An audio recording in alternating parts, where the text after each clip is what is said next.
우리의 삶이 어떤 사람은 병마와 싸우고 어떤 사람은 사업이 어지럽고 또 어떤 사람은 관계가 어렵고 또 어떤 사람은 자녀가 어려움이 있고 갖가지 이러한 자욱한 안개 또는 막다른 길에 경험하는 경우들이 있다는 겁니다. 그런데 오늘 말씀을 묵상해 보니까요, 막다른 길은 끝나는 자리가 아니고 우리가 기도를 시작할 수 있는 자리였어요.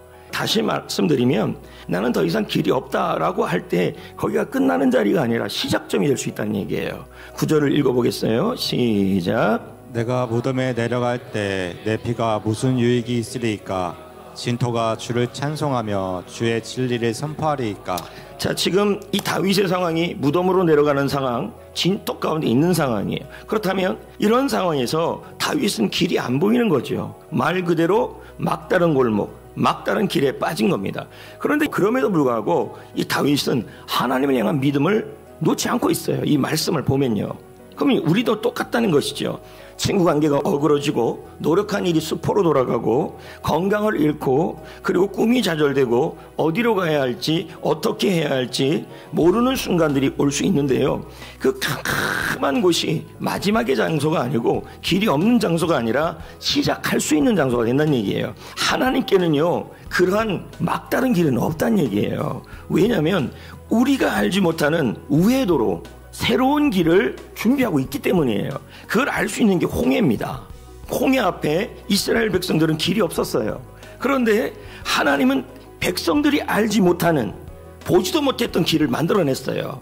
그러니까 여러분, 지금은 길이 없다는 것은 여러분의 생각이고 하나님의 생각으로 본다면 가장 합당한 길을, 우리가 알지 못하는 길을 예비하고 있다는 얘기예요. 그러니까 절망의 장소도 길이 준비되어 있음을 기억하셔야 된다는 얘기예요. 사도행전 8장에 초대교회가 큰 박해를 받아요. 스데반이 말씀을 전하고 나서 돌로 순교를 당해요. 근데 이 일 때문에 교회가 어떤 상황에 처해졌냐면 사마리아로도 가고 다메섹으로도 가고 수리안디고로 가고 초대교회 성도들이 전부 디아스포라 같이 뻗어나간 거예요. 근데 그들이 그렇게 간 것은 막막해서 간 거예요. 쫓겨서 간 거예요. 근데 여러분, 시간이 지나고 났더니 어머나, 이들이 가는 곳곳마다 말씀을 배울 수 있는 회당을 만들었는데 나중에 바울이 복음을 전할 때 바로 그것들을 통해서 복음을 전했어요. 전초기지가 됐다는 얘기예요. 초대교회 성도들과 사도들은 이게 막다른 길인 줄 알았는데 하나님이 그 길을 선한 길로 바꿔놓은 거예요, 지금요. 그러니까 우리도 그럴 수 있다는 거예요. 길이 없는 게 아니라 하나님 안에는 반드시 길이 있다는 얘기예요. 그러니까 여러분, 지금 이 막다른 길에 끝으로 보는 것이 아니라 우리에게 나쁜 것이라고 생각했던 것도, 우리에게 막다른 것이라고 생각하는 것도 하나님은 내가 알지 못하는 길을 준비하시고 내가 듣지 못하는 길을 준비하셔서 가장 좋은 길로 인도할 수 있는 분이시라는 얘기예요. 지금 여러분이 겪는 그 힘든 일이 오히려 뭐가 될 수 있냐면 은혜가 될 수 있다는 얘기예요. 그러므로 여러분, 8절에 말하기를 부르시지라고 나와 있어요. 자, 8절을 볼까요? 여호와여, 내가 주께 부르짖고 여호와께 간구하기를. 자, 읽고 나서 뭐가 나와요? 9절이 나왔잖아요. 그러니까 막다른 골목에 있을 때, 티끌 속에 있을 때, 무덤 가운데 있을 때, 길이 안 보일 때 뭐 했다는 얘기예요? 그 자리가 기도의 시작점이 됐다는 얘기예요. 그리고 기도를 통해서 10절에 뭐가 나옵니까? 은혜를 부어달라고 얘기하고 있어요. 10절에요. 지금 이 문맥을 통해 본다면 슬픔 대신에 기쁨으로 바뀔 수 있는 그러한 역전의 삶은 어디서 시작됐냐면 부르짖는 기도에서 시작됐다는 얘기예요. 이걸 간절한 기도라고 그래요. 간절한 기도는 뭡니까? 절실하고 절박하게 하나님이 주실 것을 믿고 구하는 기도가 바로 간절한 기도예요. 우리가 간절하게 기도할 때 시편 30편 11절의 역사가 일어납니다. 자, 11절을 볼까요? 주께서 나의 슬픔이 변하여 춤이 되게 하시며 나의 베옷을 벗기고 기쁨으로 띠를 띠우셨습니다. 여기 핵심 단어가 뭐냐면 변하여예요. 변하다.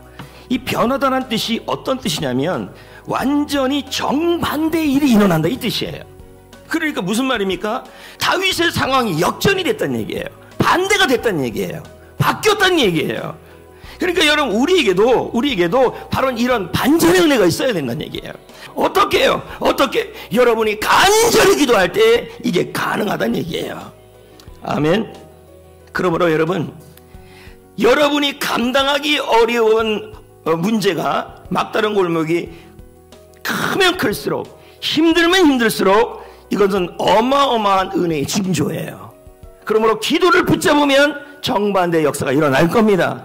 여러분 잠을 좀 줄이시고 이 일에 동참하시고 참여하셔서 하늘의 문이 열리고 정반대의 길이 열리고 하나님이 주시는 하늘의 문이 열리는 일이 일어날 수 있기를 축복합니다.